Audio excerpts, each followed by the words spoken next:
Welcome to the January edition of Inside Pass. Over the next few weeks, we'll be providing a weekly insight into the camps of the Ireland teams competing in the Six Nations Championships. Each week, there will be match highlights and exclusive interviews from the Ireland men's, women's and under-20s teams, as well as all the latest news from Irish rugby. Earlier this week, the Six Nations Championship was officially launched in London. Here is how our coaches and captains fared with the international media and their thoughts ahead of the opening fixtures against Scotland. Joe, this is your fourth Six Nations media launch and it seems to get busier every year. Oh, frantic, yeah. It's been manic really, and I think busier, probably bigger, and I think the competition's going to be better. I just think there's so many teams that are really on the upswing that it's going to be incredibly competitive. You've named the squad ahead of the first two games of the championship. A couple of uncapped players, some of the guys who came in November as well. Really exciting new look. Yeah, it's certainly a mix. I think one of the things about naming a big squad is that we only ever get this 1 week, and then we have 1 week into each of our matches. So, this group of 40 are really, I suppose, an opportunity to keep trying to build that depth, keep getting guys onto the same page so that whoever goes forward into the match squads in the next 2 weeks, if we then need to draw upon the wider squad, which is likely, there's not so much catch-up time. So it's a little bit of a break for the provinces at the moment. So there is this window to try to utilise as many of the players as possible to prepare themselves for what is going to be an incredibly combative and competitive Six Nations Championship. Exciting news though that the Women's Six Nations, all the matches are going to be on TV or live streamed. The two Irish games will be on RTE. Yeah, it's brilliant. Look, it also opens up the game to a wider audience, and I think that it's something that the game has been crying out for a long time. So yeah, look, it's obviously really exciting, and I think that hopefully now we can put a couple of good performances together, and people will just start to know what we're about and give us a bit of momentum going into the World Cup. Tom, exciting season ahead for women's rugby in Ireland. Yes, absolutely. Obviously starting with the Six Nations coming up in a couple of weeks' time, which is our main focus. But once that's over, then we've got a lot of planning to do with the World Cup in August. You brought in quite a few new faces in the November series, and some more new faces announced in the squad now. You're really building, aren't you? Well, yeah, that's obviously one of our primary goals. Obviously with the team as well to perform, which is absolutely critical to win every game, or try to win every game, or prepare to win every game as much as possible. It is about building a player base that can handle the Six Nations, which is going to be a lot of hard work and big attrition rates. So it's one of our key goals, and I think we've done very, very well. Obviously, results haven't gone our way in November, but the bigger picture is that we've got exactly what we needed from a squad point of view. Rory, busy day here at the media launch for the RBS Six Nations, but it kind of brings it home. Championships just around the corner. Yeah, it does. I suppose stating the obvious, this obviously symbolises the start of it all, and look, it's very, very busy, and you're kind of being pulled from pillar to post. But I think it's exciting. I've played in a few Six Nations Championships now, and for me, it's a fantastic competition. I think every year you say it, but this year more than ever that it really is wide open. Obviously England, with the run of wins they're on, they're probably starting as favourites, but I think anyone outside of that can beat anyone on a given day, and that's what makes the whole thing such a great tournament. The Ireland under-20s will look to get their 2017 campaign off to a winning start against the Scots. Head coach Nigel Carolan gave us his thoughts on the challenge facing the squad on the opening weekend.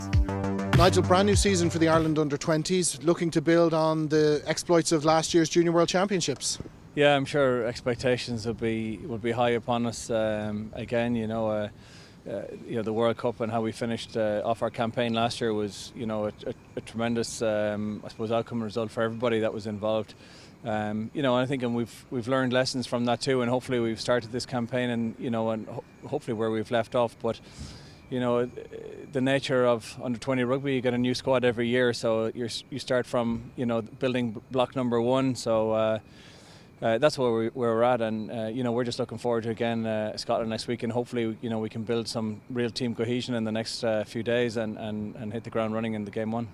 You've only 3 or 4 guys from last season in the squad again this season, so as you said, it's about building again and refocusing and looking at this new group of potential professional players. Absolutely, and you know what we have though, we've assembled a really talented group of lads. You know, and there was unfortunately a few guys that got phone calls last Friday who are, you know, equally as talented, and it came down to small margins. But you know, we had 39 players capped last year at this level, so we know that strength and depth is really, really important. And as I said, the focus now is on just getting this group really focused and try and get them tight knit for the first game next week. First game is Scotland away. What's the challenge there? Yeah, again, like it's an unknown quantity. You know, Scotland, they've played a couple of games. Even this week they played against their club side. So, you know, I think attritionally they'll feel probably that you know, that they're getting up to speed, and you know, whatever team that we put out next week, we'll not have played together. So next week will be our first game. So you know, the nature of under 20 rugby, it's a real shock to the system. Six Nations is a really high standard. It's somewhere like low level Pro 12, and I said it's really physical, it's really intense, and we got to be ready for that. The Ulster Bank Junior Cup final took place in Donnybrook on Saturday, with Ashbourne claiming victory. Here are some highlights from the game. Fullback Ross Barber has been fighting a calf injury all week, and just in the last few minutes didn't make it as a result. Correct, and then, you know, Gavin tries this kick. That's a good strike by Gavin Kennedy. See a nice playing surface. The Donnybrook Desert. Yeah. Another fine strike from Gavin Kennedy for numbers, but that's going to be tied in. And that's the first score. It was well worked. And that's Ivan Poole. Can he find Rooney? Yes, he can. James. Can he make the line? He's looking good. Oh, it's a super tackle, but he's made it, I think, just into the corner. He got. If you're in his corner. And that is a fine strike, but just drifts away at the end. Stamp again. Short numbers over here. Beautiful line. It's going to go all the way. That is some score. Fury O'Neill, that is some score. Stamping open play has had quite an impact. Was that about time? Has he got time? Oh, has he got time? No, I thought you were getting bullish there about time. But Adam Martin will drop off.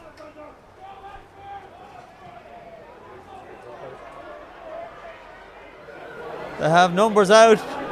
A lot of space. Can he get the one mass out? Oh, it's gone over his head. Ivan Jacob will take it though. Can he spin it? Yes, he gets around his man. Brilliant score again by Ivan Jacob. He's a bit of a try machine, this lad. I know, all jokes aside, he's a quality player. This is lovely, lads. Listen, we know one another well enough. It's done again, and good involvement. Real opportunity here for Ashbourne. And that is just great off the line again, but held up by Nascorti, yeah. Again, they go for the line. Arm is in the air, they've done it. Good strike. Oh, it's off the post. Final. Gavin Kennedy, again, good strike. The crowd will tell you that one's over.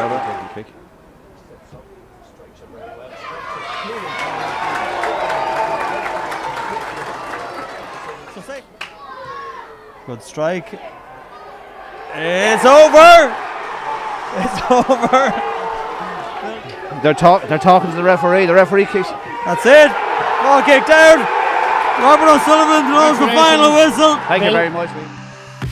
The IRFU has hosted mandatory concussion management education for all schools participating in Schools Cups over the next few weeks.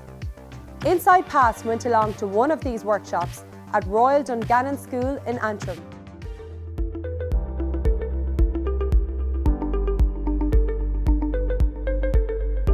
Rod, can you tell us what's happening here at the Royal School Dungannon? We're here for a presentation on concussion prevention, recognition and management, which specifically addresses it from a coach's point of view. There's also a part of the session that covers the role of the referee in the on-pitch management of concussion, foul play and their role in player welfare. These sessions are mandatory for all coaches involved in junior and senior cup teams throughout the country It's mandatory for them to attend. The medics of the team are also welcome to attend. The sessions will occur throughout the country. They will be repeated in Munster, Leinster, Ulster and Connacht. Today's session, it was very informative. I mean, we've all been to our safe rugby courses before, and we've had our training and obviously our coaching with regards to our coaching awards, but there was clarification on some of the information that we need to deal with concussion, especially to do with the questions being asked, and if we suspect any sort of concussion at all and we feel that we need to ask the questions, then that person at the minute is suspected concussion and they have to come off the field and not return to the field again. And how important is it in terms of the duty of care for those young players? Yeah, as teachers and as coaches, we always have player welfare at the front, and that's what this does. It helps us have a set of protocols that we can stand by and that we apply them, and if we apply them, that is all we can do. But I think it's very important that we are educated, re-educated, that we can educate parents, that we can educate the pupils and the players themselves, so that everyone has as much information as possible. And I think if everyone has as much information as possible, then everyone can help apply it together. Tune in next week for highlights and exclusive post-match interviews from Ireland's opening Six Nations fixtures against Scotland. To keep up with all the goings-on in Irish rugby, make sure to like us on Facebook and follow us on Twitter and Instagram.